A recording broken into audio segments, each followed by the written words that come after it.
Naging senyales na magiging milyonaryo sa 2024, Year of the Wood Dragon. Alamin natin ang mga senyales na kapag nakita o kaya naman ay pumasok sa tahanan o naramdaman o napanaginipan, ito'y magiging senyales na ikaw ay yayaman sa 2024. Una na lamang sa mga insektong pumapasok sa iyong tahanan. Meron na bang pumasok na tipaklong, bubuyog, palaka, paru-paro o kaya naman ay bee? Alam mo ba ang isa man sa mga yan ay pumasok sa tahanan mo, ang hatid nito ay kaswertihan, no? O kaya naman sila sabing may swerteng papasok sa tahanan.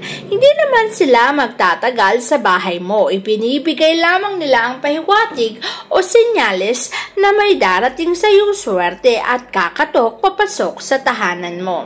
Siyempre, hindi mawawala sa listahan ang mga paru-paro. Kapag may pumasok na paru-paro sa tahanan mo at nagpaikot ito sa buong kabahayan mo, senyales siya na magkakaroon ka ng maraming kaperahan at swerte. Kaya naman lalo na kung ang kulay ay kulay puti o kaya naman ay brown. Swerte po ang mga paru-paro kapag pumasok sa ating tahanan.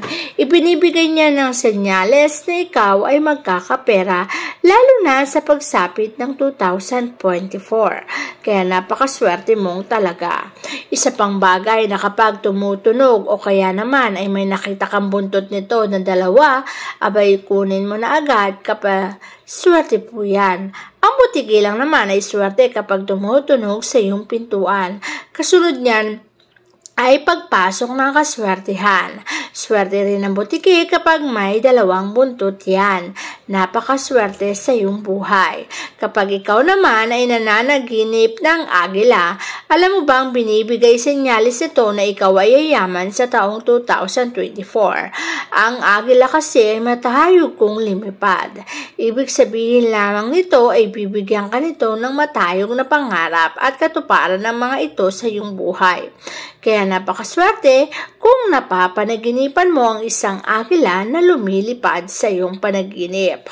Ikaw ba naman ay nakakita ng spider o sapot ng gagamba at ang sapot ng gagamba na yan ay may inisyal ng pangalan mo.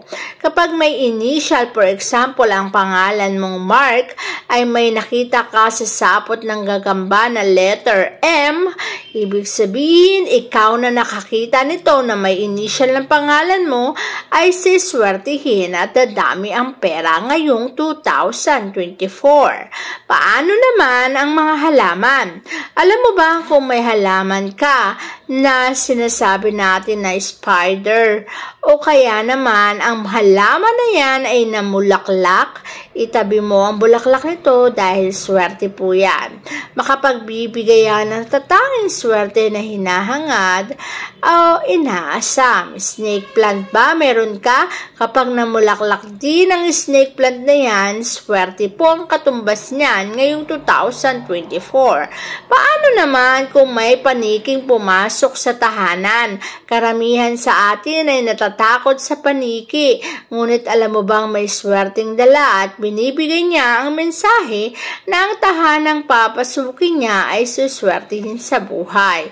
Kaya naman napakaswerte kapag ikaw ay nakakita ng paniki. Papasok at dadami ang iyong pera. Kapag paniki ang nakita mo, swerte po ang bagay na yan. Magbibigay ito sa iyo ng napakalupit na kaswertihan. Lalo na kung ang paniki na yan ay pumasok sa iyong bahay. At meron ka bang nakitang bahaghari? Pag may nakita ka na bahaghari, agad kang pumikit at i-wish o ibulong ang iyong kahilingan. Anumang kahilingan ang ibulong mo habang ikaw ay nakakita ng rainbow o bahaghari, ang lahat ng yan ay matutupad at maisa sa katuparan. Magugulat ka na lamang na ang lahat yan ay nangyari na sa iyong buhay. Kaya napakaswerte na makakita ng rainbow sa iyong panaginip. Swerte po ang bagay na yan.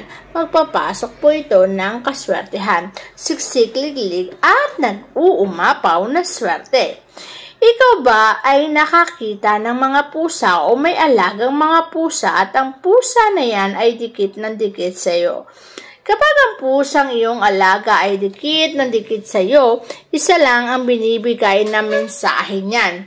Ibig sabihin, ang pusang dikit na dikit sa iyo ay pera. Katumbas po niyan ay pera.